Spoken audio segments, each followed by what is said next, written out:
So Wednesday night, Thursday morning, I guess, it was at 12 o'clock in the morning, Wednesday night, I did a show called The Tammy Mack Show. And I was one of the panelists on the show. There were three other people being three women, right? And those other three were entrepreneurs, or are entrepreneurs. And then you had Tammy Mack that, you know, of course, she's the host of the show. It's her show. The topic was about supporting black-owned businesses on Black Friday. And I understood that, you know, in the show, it wasn't about me. It's about black-owned businesses.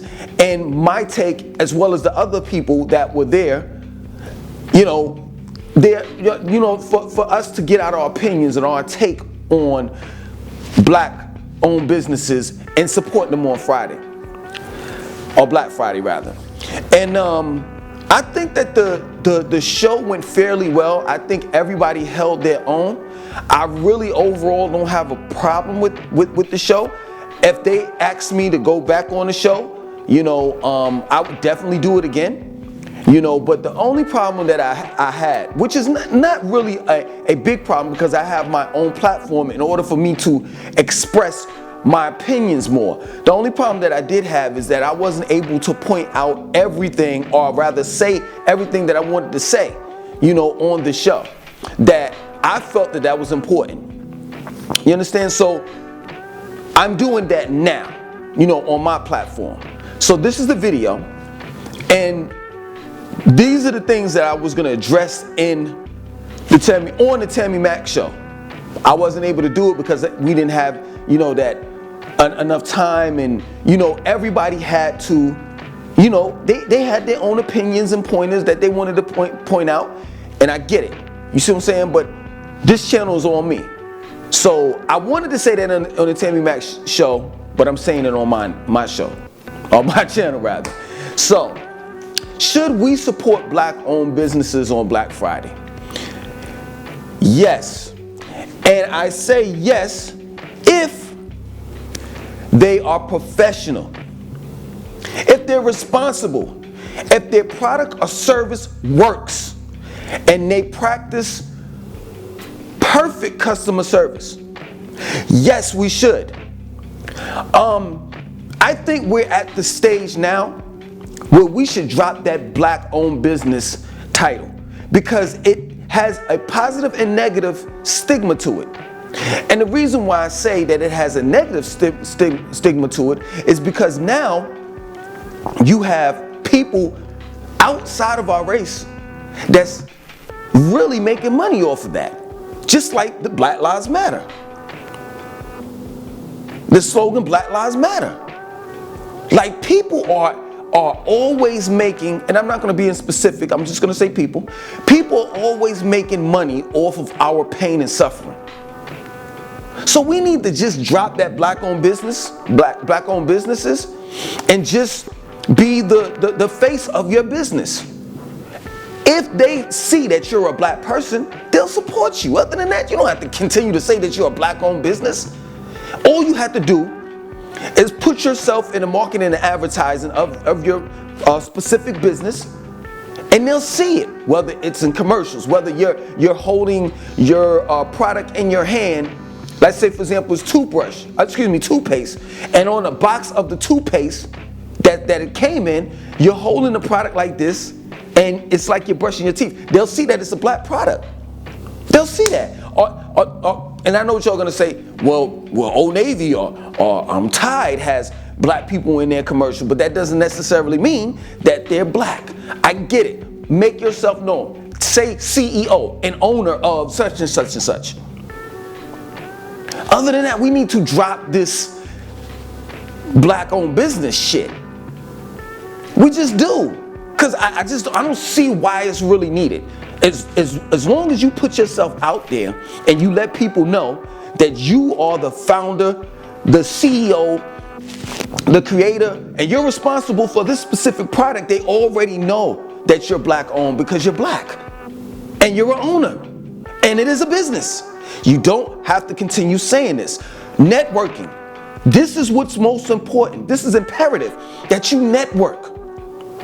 that we do form a network where all black-owned businesses are present. Like, people could go to this specific site and get and look up all of the black-owned businesses, but just don't call it black-owned businesses. Just call the website something, and then give a list of the black-owned businesses. That's it. You don't have to continue saying black-owned businesses. I think we're beyond that. I think with the perfect marketing and advertising, and you being the face of your product, that's what you need to focus more on. That's it. Other than that, you're putting yourself in a box. When you say I'm a black-owned business, guess what? The white person will sit back and say that that's racist. We know that that's not racist.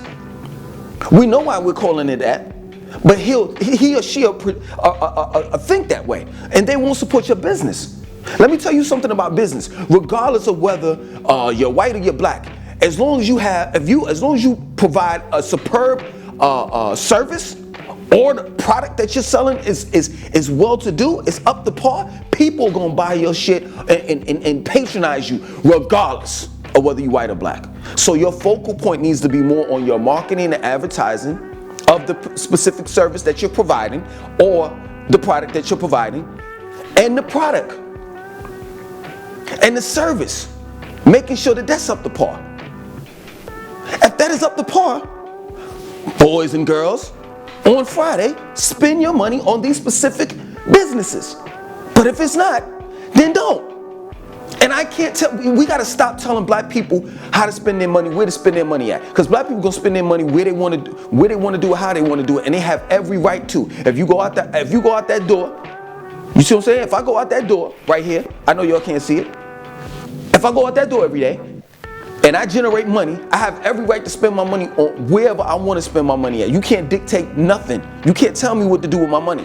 Another thing too is that we need to focus on, if let's say for example, it's a black owner, right, of this business. He sells horse and cow manure, right? I stay in an apartment, right? Now, you know I don't stay in an apartment. This is a house, of course. But I'm saying, for the sake of the conversation, this is an example.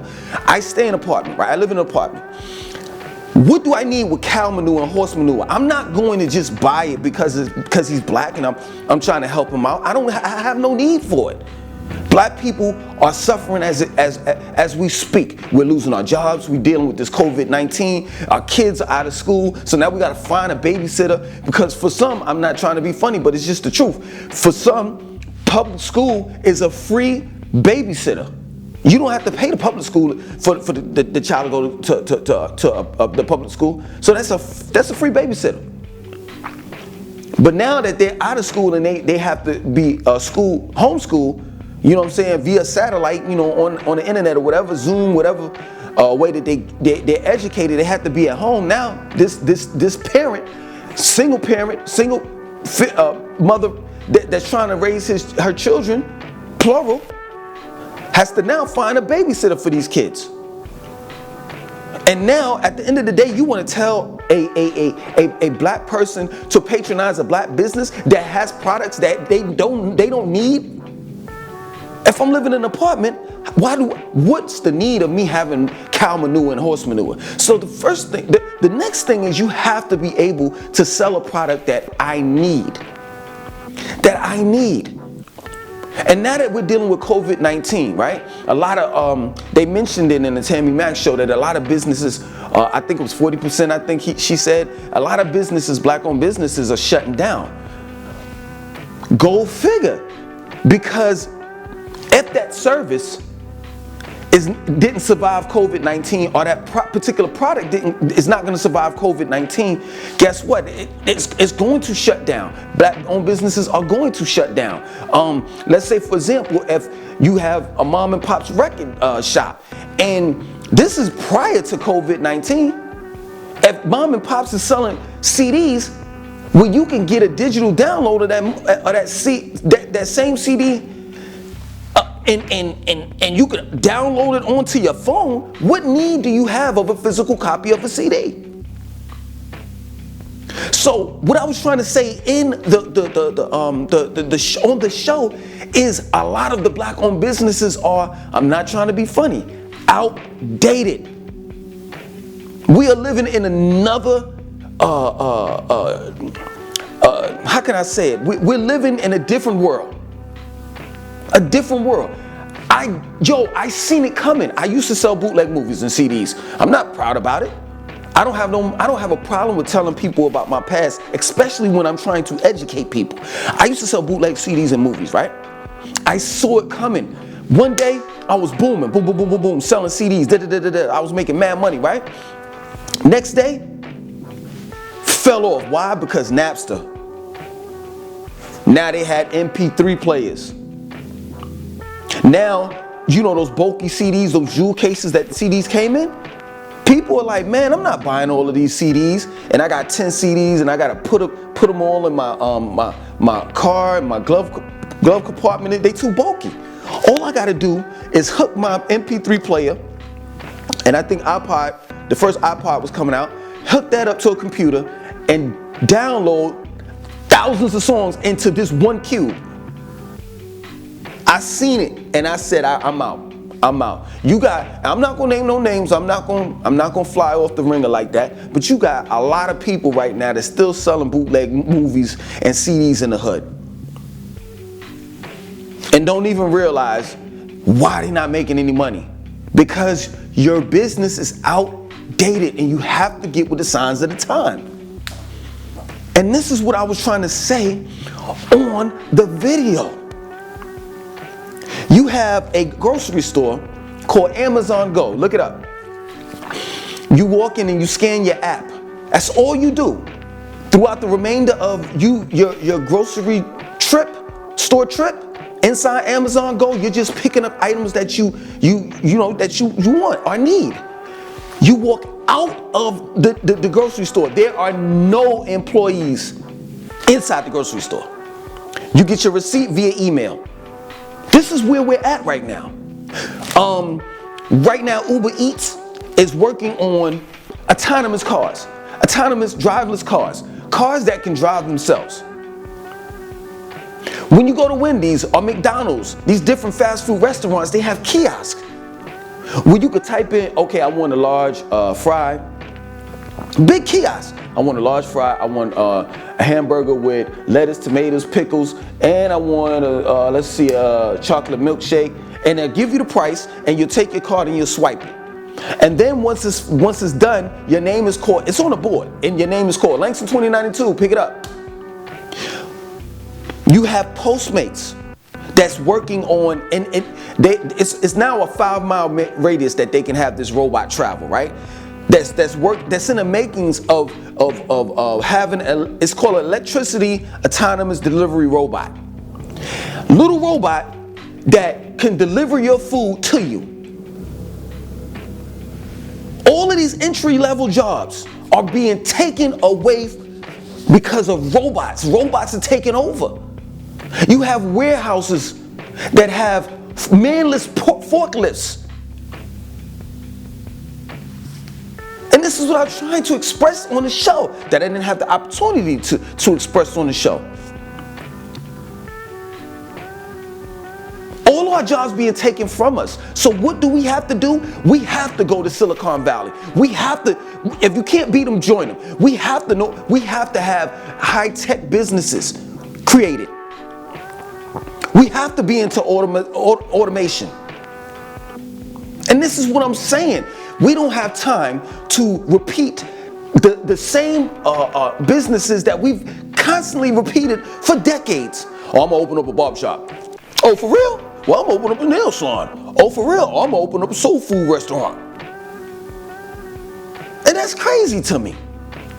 And then we're crying. Oh, well, the bank can't give me a loan. If the bank can't give you a loan, find you what do they call it? Venturous capitalist. Find you an investor, or come together. But that's the problem here. That's the problem that I have here in Charlotte. Here I am, an artist, and there are other artists as well. But everybody want to be chief Indian. And this is the reason why you have a lot of talent in Charlotte, but you don't see none of us coming together, because everybody want to be chief Indian. Everybody want to be the first in everything. I don't want to be the first. I work hard to get this man to the top, and then what he's going to do, he's going to pull me up. But this is something that Charlotte is not, I don't understand. Like, our artists don't understand or comprehend that. And it just makes no sense to me. So you have these females that was on the panel, and I was like, yo, y'all are nurturers, and y'all are like being like really, really soft-hearted with black-owned businesses. And I get it. I was trying to provide balance with them because of the fact that I know more negative black-owned, I've had more negative black-owned business experiences than I've had good. I could tell you Fruits and Roots, I ordered some sea moss from them each time, and they're in the Caribbeans. Each time I've ordered from them, and they're a black-owned business. Each time I've ordered from them, I've gotten my stuff. My man Maine, my car was messed up. He fixed it. That's 2 experiences. I can give you when I was examples. When I was in, I'm not going to mention this person's name. When I was in the studio with this person, doing my thing, he got girls in here, other dudes over here, smoking, drinking. Like, yo, I book a session. Why do you have all these people in here? I can't concentrate. Greensboro, North Carolina. Go to patronize this black-owned business. It's a buffalo wings joint, right? You can get seafood, I don't know, with a catfish and all the rest of that stuff, right? I go in there. He tells me, I was like, yo, can I get these African wings? Because I'm like, what is this African wings? So I asked him, I'm like, yo, did you call it African wings because it's from Africa or something? I don't know. He's like, yeah, we imported and shipped some African chicken over here. I'm like, miss me with that BS, man. And when I got them, they were buffalo wings, and they were hot buffalo wings, and they weren't even good. All he did was took some Texas Pete and doused it with some hot sauce and just gave it to me. I could go on with this. Went to the West End to get my brakes fixed. Next thing you know, I drive the car, the brakes is still messed up, and then it's squeaking and all types of extra noises that I didn't have when I originally bought the car to them. I could go on with this. And this is the point that I was trying to make to them. And when people, and I wanted to say this so bad because I got to get this out. When people, and I'm going to do a video on that. When people look at Atlanta, they'll sit back and say that Atlanta is the mecca or the main hub of black-owned businesses, that black people are doing good and blah, blah, blah, blah, blah. Let me tell you, that's bullshit. Yes, true indeed, there are black-owned businesses down there, but black people down there in Atlanta are segregated. If you're not clicked up, if you're not part of a fraternity, if you're not in the circle, it doesn't make a difference.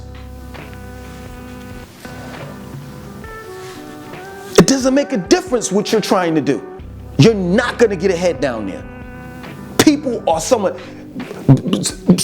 there are some good black people down there, but there are a lot of black people that are so mean and so foul and disrespectful.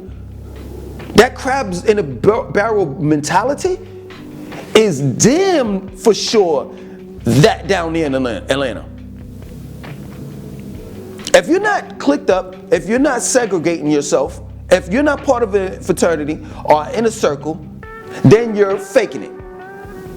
And there are some people that's down there that's doing all the above that I just mentioned.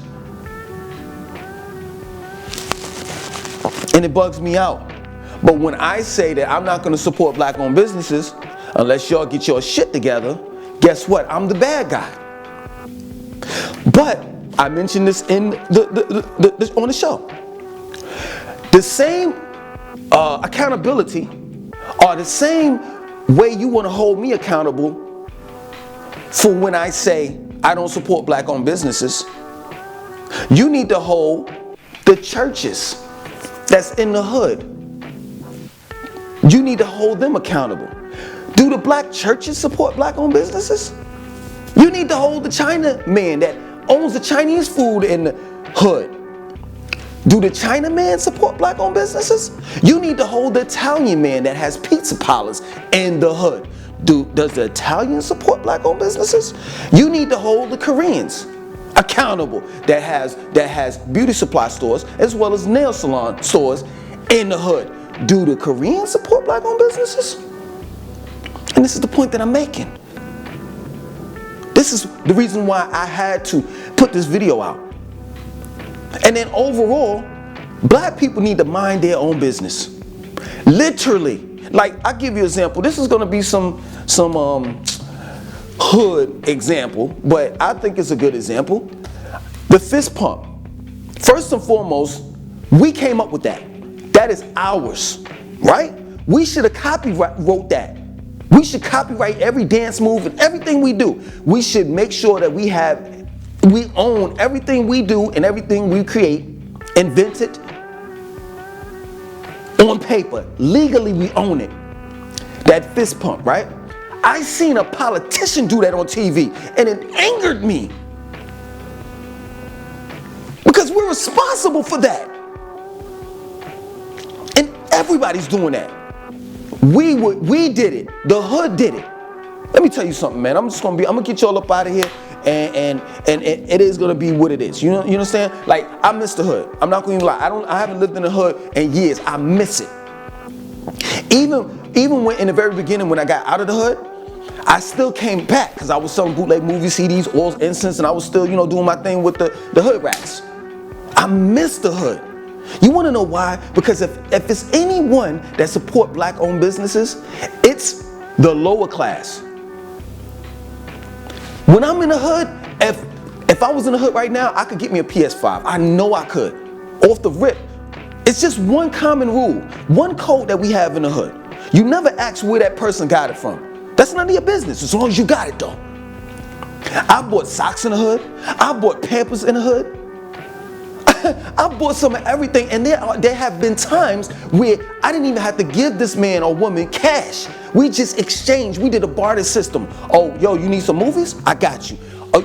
Oh, you got the socks, underwear, and deodorant? Let me get that, and we'll exchange goods. The reality of it is when you move out of the hood, once you become middle class and high class, you no longer support black-owned businesses. In other words, the people that have the money that can support black-owned businesses don't. And it's just that plain and simple. So I miss being in the hood because there were perks to it. Not taking heed, you might get your head blown off. Yeah, I mean, it does get dangerous, but at the end of the day, I knew that I can get something for little to nothing. And it makes no sense, man. It makes no sense. And last but not least, man, we're talking about black-owned businesses, but it's our business that comes along with the black-owned businesses. They all tie in together. We have to teach and educate. It should be our business to teach and educate the blacks financial literacy so that they can be able to make certain decisions when they open up their black-owned businesses. It is our business that we focus on gentrification. When we get kicked out as a whole, whereabout are we going to actually stay? So it's not just about black-owned business. It's about making sure that black people are okay across the board. I'm glad that I had that opportunity to be on the Tammy Mack show. And like I said, it's a good show, but there are times where I just gotta get all of this out. And I'm glad that I got this video out the way that I did. You know what I'm saying?